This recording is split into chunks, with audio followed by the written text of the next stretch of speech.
우린 지금 요엘서에 대해서 말씀을 함께 듣고 있습니다. 요엘, 그러면 여호와는 하나님이시다 하는 것이 요엘서입니다. 이 요엘 선지자는 이스라엘 백성들에게 메뚜기 재앙이 올 것이다. 그리고 예언합니다. 메뚜기 재앙이 너희에게 올 때 너희가 할 일이 무엇인가?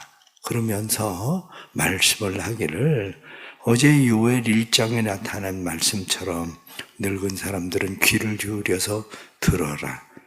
뿐만 아니라 취하는 자들은 깨어서 울어라. 그리고 너희 농부들은 부끄러워할 줄 알아라. 부끄러워해라.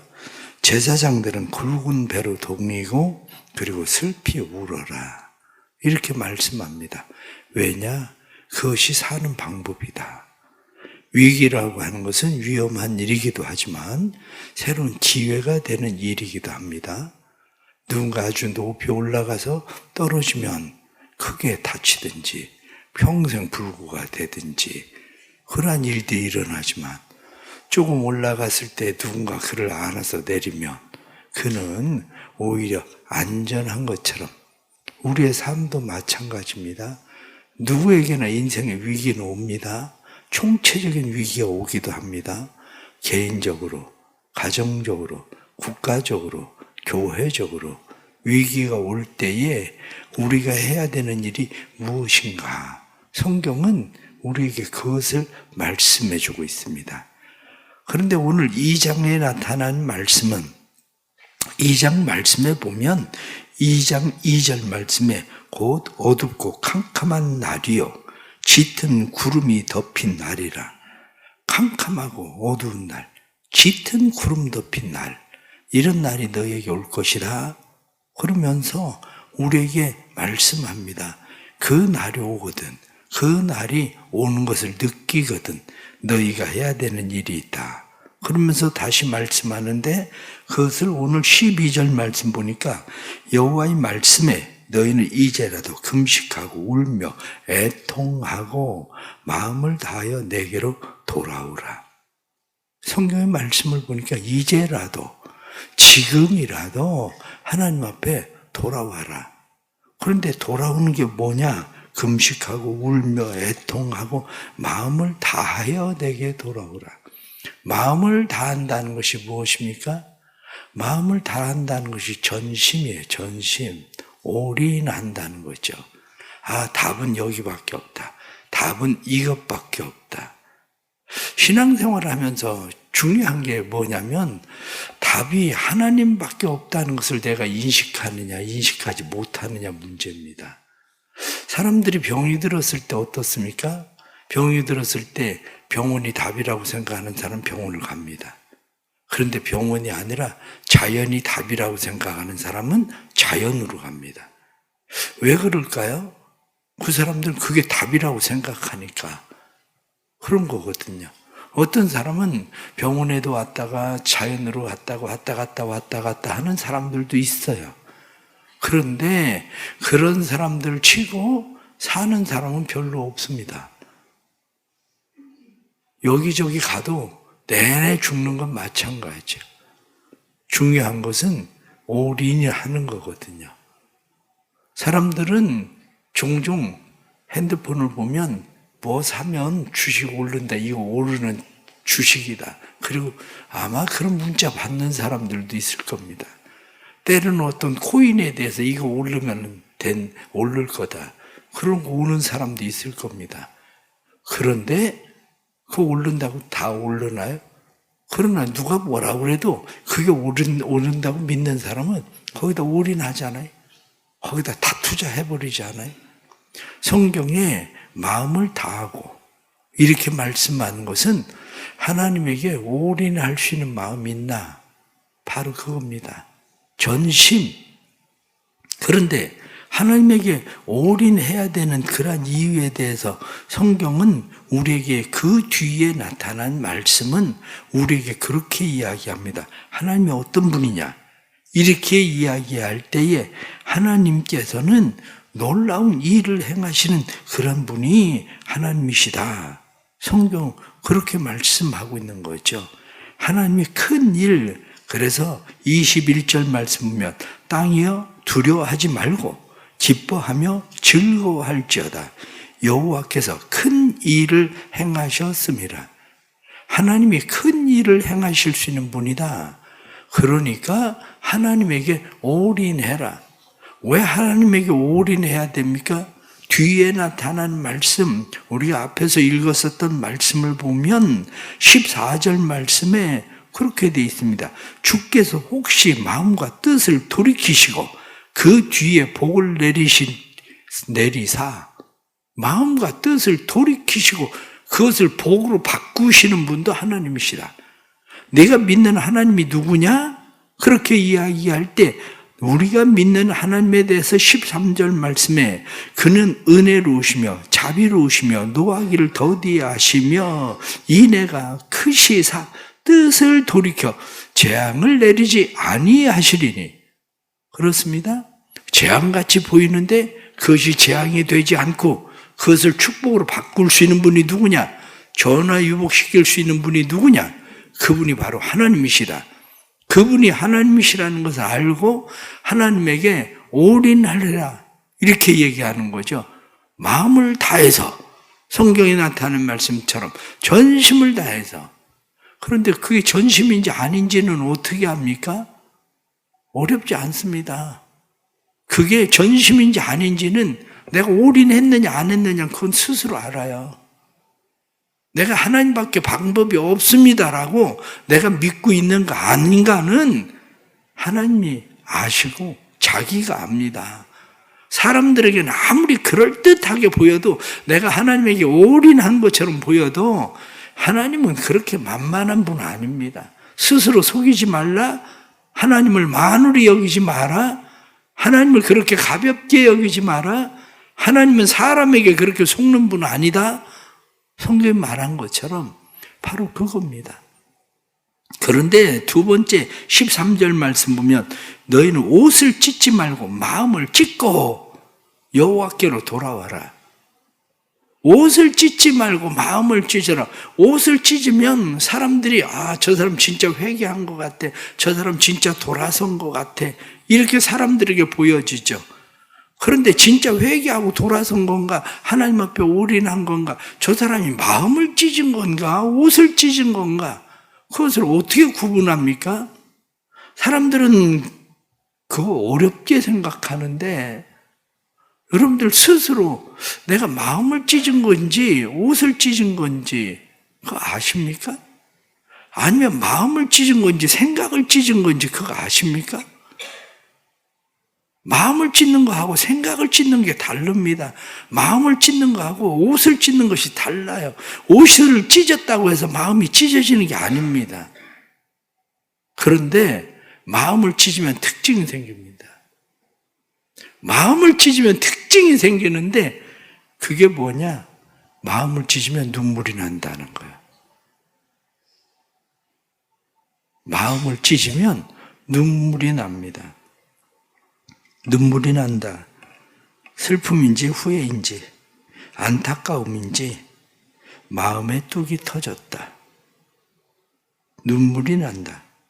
투명한 눈물이 강물되어 마음에 흐르는데 눈물이 눈에서 흘러 메마른 마음을 적신다.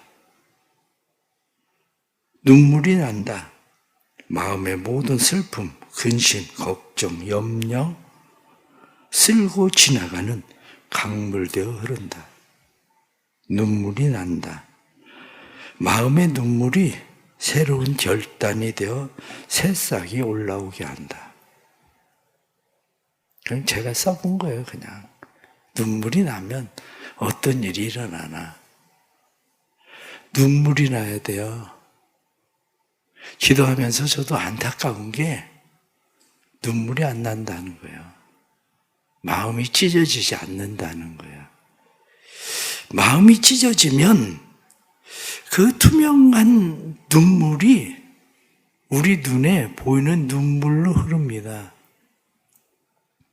마음이 찢어지면 마음에 새로운 물결이, 새로운 결단이 되어 우리의 삶에 일어납니다. 대부분의 사람들이 하나님 앞에 열심으로 기도하고 부르짖어 기도하지만 때로는 안타까움으로 부르짖어 기도해도 중요한 것은 마음이 찢어지지 않는다는 거죠. 성경에 나타난 말씀처럼 옷을 찢지 말고 마음을 찢고 너희 하나님 여호와께 돌아올지어다.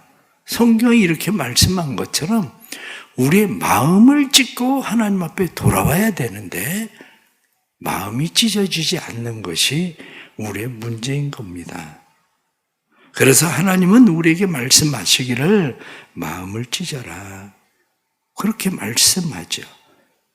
마음을 찢으면 죄를 깨닫게 됩니다. 마음을 찢으면 후회하게 됩니다. 마음을 찢으면 내가 가지고 있었던 욕심과 고집과 두려움과 모든 것들을 내려놓게 됩니다. 베드로가 마음이 찢어질 때 그는 통곡하고 닭의 울음소리를 듣고 울죠. 우리의 신앙도 마찬가지입니다. 우리의 신앙이 마음이 찢어져서 하나님 앞에 눈물이 나야 하나님 앞에 진짜 돌아서는 일이 됩니다. 그런데 우리가 하나님 앞에 전심으로 뿐만 아니라 마음을 찢고 하나님 앞에 돌아오는 것만 아니라 우리가 하나님 앞에 그런 사람들이 나타나는 특징이 있는데 그게 뭐냐면 작정이라는 거예요. 결심과 결단이라는 겁니다. 오늘 15절 말씀에 보면 너희는 시온에서 나팔을 불어 거룩한 금식일을 정하고 성회를 소집하라.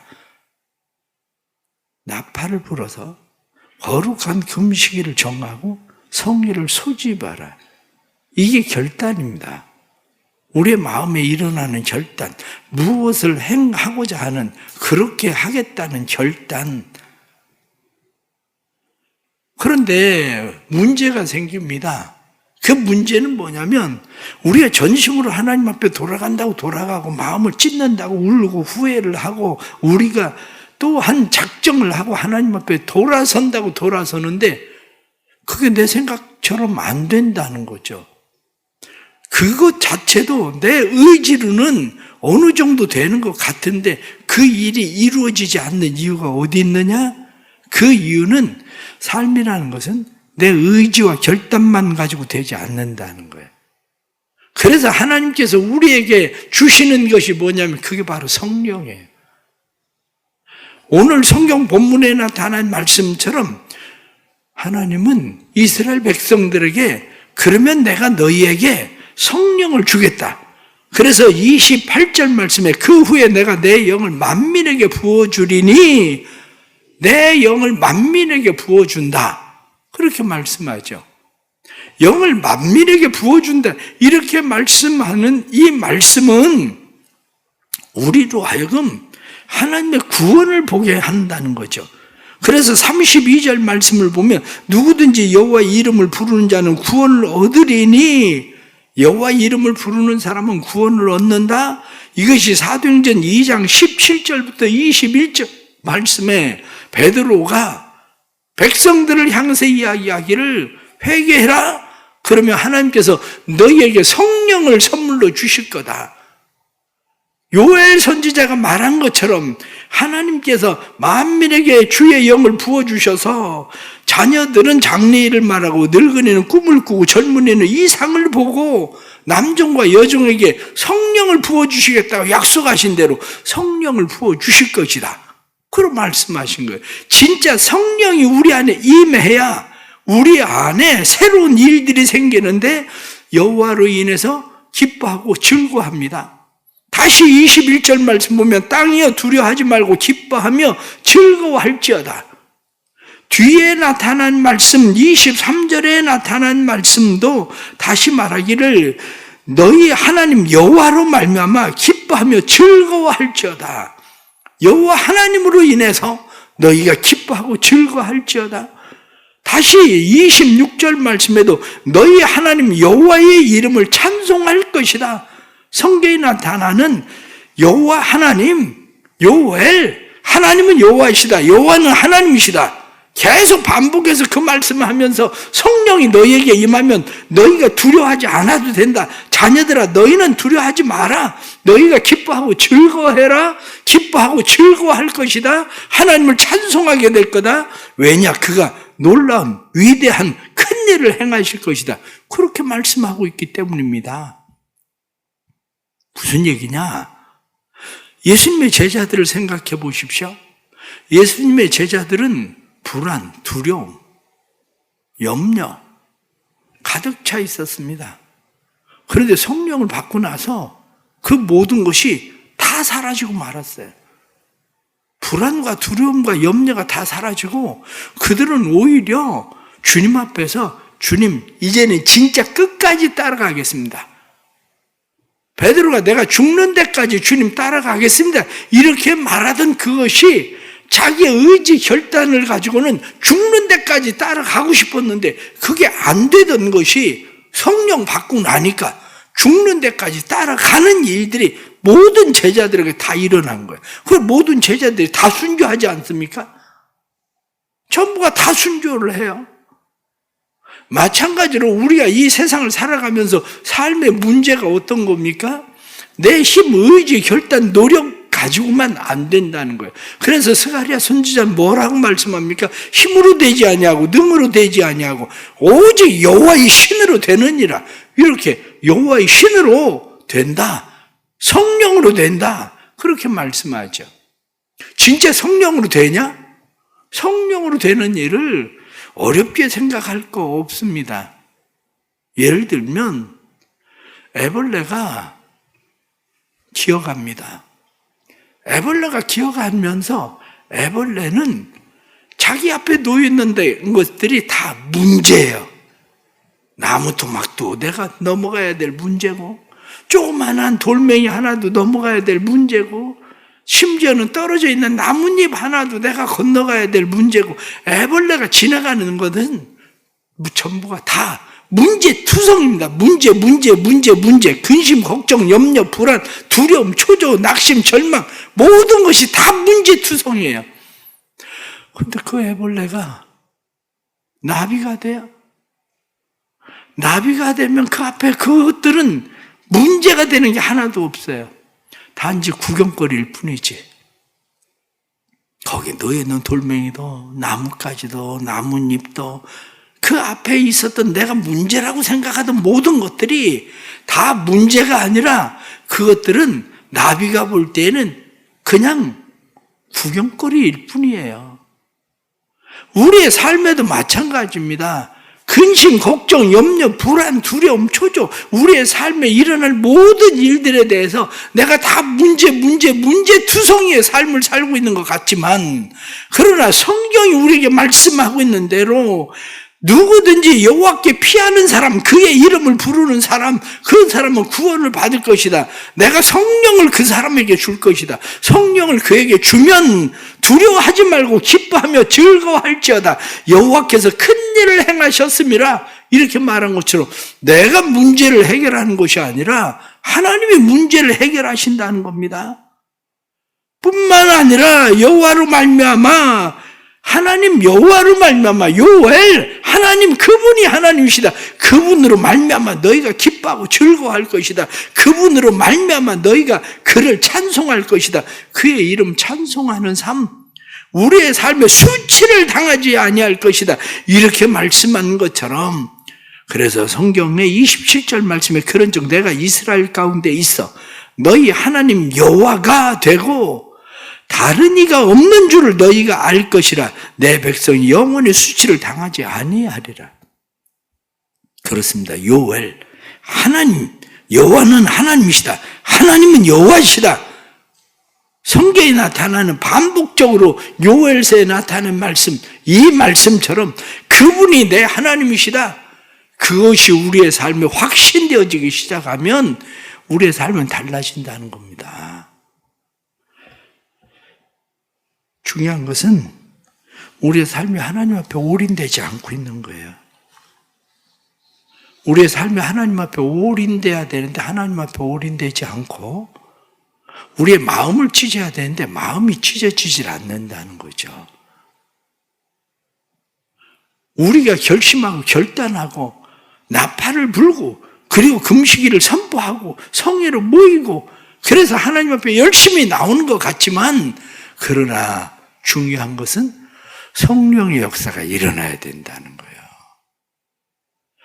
성도들의 심령에 이 성령의 역사가 일어나길 바랍니다. 교회 안에 다시 성령의 역사가 일어나야 됩니다. 그래야 우리의 삶에 회복하시는 하나님의 놀라우신 은혜가 우리의 삶 가운데 일어나게 되는 겁니다. 우리의 삶에는 여러 가지 근심, 걱정, 염려, 불안, 두려움 그것이 누구에게나 다 있습니다. 그러나 성령 받으면 하나님께서 우리의 삶에 그렇게 회복시키는 중요한 이유 몇 가지가 있는데 가장 첫째가 구원을 받는다는 거예요. 그런 모든 것들이 불안, 두려움, 염려, 근심, 걱정, 염려가 아니라 그런 것으로부터 불안으로부터 하나님께서 구원하시는 은혜를 주십니다. 하나님께서 구원하시는 은혜를 주시면 우리의 삶에 기쁨이 생깁니다. 기쁨이. 더 중요한 하나가 있는데 그게 바로 사명입니다. 하나님께서 왜 자녀들에게 장래일을 말하게 하고 늙은이에게 꿈을 꾸게 하고 젊은이에게 이상을 보게 하십니까? 그게 바로 사명이라는 거예요. 내가 살아야 될 이유와 목적. 그게 단순하게 이 땅에서 그냥 자녀들 키우고 돈 벌고 하고 싶은 일 하고 그러고 사는 게 아니라 이 세상에서 내가 하나님께서 주신 사명. 인도에서 선교를 하던 목사님이 20년 동안 오랫동안 선교를 했습니다. 그런데 선교가 점점 잘 확장되고 학교도 짓고 일들을 하고 그러고 나면서 인도 정부로부터 추방을 당하게 됩니다. 원래 그런 나라들이 하는 특징들이 그런 거예요. 내버려 둡니다. 중국도 내버려 둬요. 그러다가 어느 정도 틀 잡고 뭘 잘 갖춰 놓으면 그럼 쫓아내요. 인도도 마찬가지고 캄보디아도 마찬가지고 미얀마도 마찬가지고요. 그렇게 하고 나면 쫓겨나요. 그런데 쫓겨나면서 자기가 생각을 했어요. 마지막 글을 쓰면서 생각을 해보니까 이 땅에 처음에 왔을 때 설교할 사람도 없고 한국말 할 사람도 없고 이 땅에서 나를 도와줄 사람도 없고 아무도 없었는데 그런데 돌아보니까 학교도 생기고 많은 제자들도 생기고 예수 믿는 그리스도인들도 생기고 그런데 지금은 그거 다 놓고 가는 거예요. 그런데 그때 비로소 깨달은 게 뭐냐? 처음에 여기 왔을 때에도 하나님은 나하고 함께 계셨는데 그때도 내가 이것을 해놓은 것이 아니라 난 빈손 들고 와서 20년 동안 나는 그냥 심부름만 한 건데 이 일은 다 하나님이 하신 건데 하나님이 20년 동안 같이 계셨다는 게 느껴지기 시작하는 거예요. 사명은 바로 그런 거예요. 하나님이 나를 떠나지 않고 함께 계신다는 걸 느끼는 거. 왜 불안하고 초조하고 두려움과 근심과 걱정과 염려에 지금 쌓여 있습니까? 하나님이 없어서 그래요. 이 안에 하나님이 계신 게 아니고 하나님이 아니라 돈이 들어와 있어서 이 안에 하나님이 계신 게 아니고 아이들이 들어와 있어서 이 안에 하나님이 계신 게 아니라 미래가 들어와 있어서 그래서 근심, 걱정, 염려, 불안, 두려움 이런 모든 것들이 우리 안에 지금 가득해 있는 겁니다. 성령의 역사가 있어야 돼요. 그래야 그런 것으로부터 구원을 받고 기쁨이 생기고 사명을 위해서 그냥 달려갈 수 있는 겁니다. 이 하나님의 은혜가 성도들의 삶에 또 충만하게 일어나기를 간절히 바랍니다. 기도하겠습니다. 하나님 아버지, 우린 연약합니다. 우린 부족합니다. 우리가 할 수 있는 일들이 없음을 고백합니다. 우리는 그러나 이러한 모든 위기로부터 벗어나기를 원합니다. 우리가 하나님에게 올인할 수 있는 것은 하나님은 큰 일을 행하실 수 있는 분, 하나님은 오래 참으시고 하나님은 우리에게 한없는 은혜를 베푸시는 분, 하나님은 자비로우시고 노하기를 더디하시고 인애가 크시고 뜻을 돌이키시고 재앙을 내리지 않고 도리어 그것을 복이 되게 하시는 분, 하나님이신 것을 믿습니다. 다시 하나님을 향합니다. 우리의 온 마음이 전심으로 하나님을 향하게 해주시고 뿐만 아니라 우리의 마음을 찢게 해 주옵소서. 우리의 마음의 벽이, 우리의 마음의 담이 무너지고 찢어지게 해주셔서 눈물이 나게 해 주옵소서. 가슴에 흐르는 눈물이 하나님을 온전히 향할 수 있도록 도와주옵소서. 성령을 부어주옵소서. 사랑하는 성도들의 심령에 뿐만 아니라 성도들의 가정에, 그리고 이 대성교회와 이 나라의 한국교회에 성령을 부어주옵소서. 그래서 회복의 역사가 일어나도록 은혜 베풀어 주옵소서. 믿음 가지고 위기를 만날 때에 하나님 앞에 돌아설 줄 아는 사람들 되게 하시고, 하나님 앞에 돌아설 때에 하나님의 은혜를 보게 해 주옵소서. 또 복된 주의 날입니다. 2월 시작하며 드려지는 복된 주의 날, 주의 전에 나와서 예배드리는 모든 성도들에게 성령 충만한 하나님의 은혜와 사랑과 능력을 부어 주옵소서. 지금은 우리 주 예수 그리스도의 은혜와 아버지 하나님의 그 놀라우신 사랑하심과 성령의 감화, 감동, 교통하시며 충만하심이 믿음으로 시작한 이 2월, 또 믿음에 승리하는 한 달, 하나님 앞에 돌아설 때에 우리를 위하여 큰 일을 행하시는 하나님을 보게 되는 여호와는 하나님이시다 고백하는 믿음의 역사가 일어나기를 간절히 축원하옵나이다. 아멘.